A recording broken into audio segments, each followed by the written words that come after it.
ઇમ્તિયાઝ પટેલ, ભરૂચ જિલ્લા યુવા કોંગ્રેસ પ્રમુખ પદના ઉમેદવાર. મીડિયા અને સોશિયલ મીડિયાનો પહેલાં તો ખૂબ ખૂબ આભાર વ્યક્ત કરું છે કે જેઓએ ભરૂચ જિલ્લાની સાયખા જીઆઈડીસીની અંદર જે આજે અકસ્માતનો બનાવ બન્યો છે તેને વહીવટી પ્રશાસન સુધી પહોંચાડવાનો પ્રયાસ કર્યો છે અને જે અકસ્માતના અંદર વ્યક્તિઓ મૃત્યુ પામ્યા છે તેના સાથે હું અને મારું સંગઠન અમે દુઃખ વ્યક્ત કરીએ છીએ.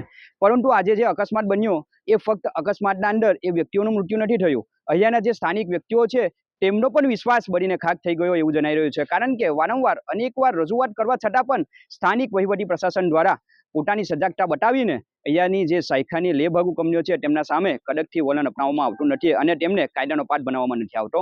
આપ જોઈ શકો છો કે આજરોજ જે અકસ્માતનો બનાવ બન્યો તેમાં નજદીકી પંચાયતમાંથી માહિતી મળતી અનુસાર આ કંપની પાસે એનઓસી ઈસી ક્લિયરન્સ સર્ટિફિકેટ જે હોવા જોઈએ જે અપૂરતા હતા એવી માહિતી નજદીકી પંચાયતમાંથી પ્રાપ્ત થઈ છે.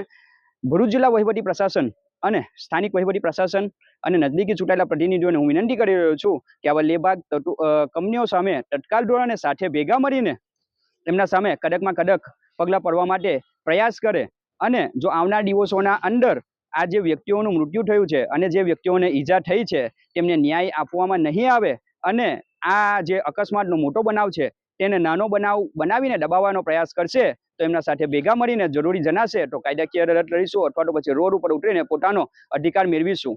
જય હિન્દ, જય ભારત.